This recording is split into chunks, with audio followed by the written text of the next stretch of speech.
Welcome back to BBVN online classes. The next conditional statement is elif else. तो देखिए इसका मतलब यहाँ पे क्या है, अगर अपन बात करते हैं तो यहाँ पे दे रखा है elif else statement. This statement is used to handle several condition together. इस स्टेटमेंट का यूज अपन कब करते हैं, जब अपन को मोर देन वन कंडीशन का यूज करना होता है. There can be multiple elif block. इसमें क्या होता है, मल्टीपल एलिफ ब्लॉक होते हैं. But there can only one if and else block in this type of statement.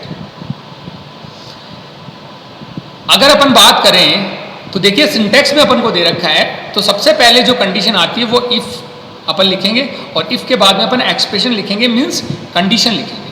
तो सबसे पहले अपन लिखते हैं इफ और देन अपनी कंडीशन. सपोज दैट ये कंडीशन 1 है, हो सकता है आपको एक से ज्यादा कंडीशन देनी हो. अगर ये कंडीशन ट्रू होगी तो इसके नीचे जो स्टेटमेंट है वो आपका चलेगा. पर अगर अपने ये कंडीशन फॉल्स होती है और अपन ये चाहते हैं एक से ज्यादा कंडीशन देनी है, तो पहली कंडीशन तो हमेशा लगती है इफ के अंदर. नेक्स्ट जितनी भी कंडीशन आएगी वो लगेगी एलिफ के अंदर. तो अपन लिखेंगे एलिफ और then expression 2. It means condition 2. अगर ये अपन ने क्या किया, more than one condition use करनी है, तो अपन क्या यूज करेंगे, एलिफ और देन अपन कोई भी कंडीशन यहाँ पे यूज करेंगे. और कंडीशन यूज करने के बाद अपन यहाँ पे क्या करेंगे, स्टेटमेंट लिखेंगे. इट मीन्स इसका ब्लॉक बनाएंगे. ब्लॉक के अंदर वन स्टेटमेंट या मोर देन वन स्टेटमेंट हो सकता है. और कंडीशन लगाने के बाद लास्ट में अपने पास क्या आता है, एल्स स्टेटमेंट आता है. एल्स स्टेटमेंट आता है तो एल्स स्टेटमेंट के अंदर भी अपन क्या करते हैं, कंडीशन लिखते हैं. तो कहने का मतलब यह हो गया कि जब अपन को मोर देन वन कंडीशन का यूज करना होता है तो अपन क्या यूज करते हैं, एलिफ स्टेटमेंट यूज करते हैं. तो नेक्स्ट अपन देखते हैं इसका एग्जांपल कैसे अपन यूज करते हैं. तो देखिए यहां पर अपन को एक एग्जांपल दे रखा है जिसके अंदर सबसे पहले अपन को दे रखा है marks is equal to 78. Marks यहाँ पे क्या है, वेरिएबल है जिसके अंदर क्या है 78. तो जब मैं मार्क्स का यूज कर रहा हूं तो यहाँ पे क्या होगा, 78 का यूज होगा. तो देखिए marks is equal to 78. Next मैंने लिखा है इफ. सबसे पहले जो कंडीशन आती है वो इफ के अंदर आती है. तो मैंने यहाँ पे लिखा मार्क्स ग्रेटर देन इक्वल 80. ये कंडीशन है. अगर अपन बात करें 78 के रेफरेंस पे तो ये कंडीशन क्या होगी, फॉल्स होगी. ये फॉल्स होगी तो ये स्टेटमेंट नहीं चलेगा. अगर ये कंडीशन ट्रू होती तो ये स्टेटमेंट अपना चलता और आंसर क्या आता, योर ग्रेड इज ए. अब 78 है तो ये कंडीशन नहीं चलेगी, तो अपन ने एक और कंडीशन यूज की है. नेक्स्ट जो कंडीशन करते हैं अपन वो किस में करते हैं, एलिफ के अंदर करते हैं. एलिफ में अपन ने कंडीशन लगाई है marks less than 80, marks less than 80 हो and marks greater than equal 70. Marks क्या हो, ग्रेटर देन इक्वल 70 हो.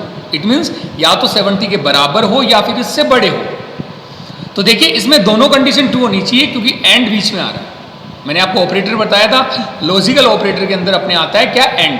एंड क्या कहता है, दोनों कंडीशन ट्रू होनी चाहिए. तो अगर 78 की बात करूं तो लेस देन 80 भी होता है और ग्रेटर देन इक्वल 70 भी होता है. इट मीन्स या तो वो 70 से बड़ा हो या फिर उसके बराबर हो. तो ये दोनों कंडीशन ट्रू हो रही है तो इट मीन्स ये स्टेटमेंट चलेगा. ये स्टेटमेंट चलेगा तो आंसर क्या आएगा, ये स्टेटमेंट प्रिंट हो जाएगा तो अपना आंसर आएगा योर ग्रेड इज बी. अगर सपोज दैट ये कंडीशन ट्रू ना होती तो यहाँ पे अपन ने एक और कंडीशन यूज की है, मार्क्स लेस देन 70, मार्क्स 70 से लेस देन और ग्रेटर देन इक्वल 60, 60 के बराबर या इससे बड़े हो. तो देखिए मैंने यहाँ पे फर्स्ट कंडीशन यहाँ पे यूज की, सेकंड कंडीशन मैंने यहाँ पे यूज की और थर्ड कंडीशन मैंने यहाँ पे यूज की. अब ये कंडीशन ट्रू होगी तो आपका ये स्टेटमेंट चल जाएगा. और अगर तीनों ही कंडीशन फॉल्स होती है तो नीचे अपन ने एल्स स्टेटमेंट दे रखा है, ये चलेगा. तो आंसर आएगा योर ग्रेड इज डी. पर अगर अपन बात करें 78 के रेफरेंस पे तो अपना ये कंडीशन क्या होगा, ट्रू हो जाएगा. तो आंसर क्या आएगा आपका, your grade is B. It means कि जब अपन एक से ज्यादा कंडीशन यूज करते हैं तो अपन क्या यूज करते हैं, इफ एलिफ एल्स का यूज करते हैं. पहली कंडीशन अपनी आती है इफ के अंदर, बाकी जितनी भी कंडीशन है वो किसके अंदर आती है, एलिफ के अंदर. और लास्ट में अपन क्या यूज करते हैं, एल्स स्टेटमेंट. पर आपका जितनी भी कंडीशन और जो एल्स स्टेटमेंट दे रखा है उनमें से कोई भी एक ब्लॉक एग्जीक्यूट होगा, इसके अलावा कोई भी ब्लॉक एग्जीक्यूट नहीं होगा. यहाँ पे अपन यूज किस लिए करते हैं, मोर देन वन कंडीशन. कोई भी एक कंडीशन ट्रू होगी उसका ब्लॉक एग्जीक्यूट हो जाएगा. तो ये अपना third conditional statement if elif else statement, या अपन कह सकते हैं elif else statement. Thank you.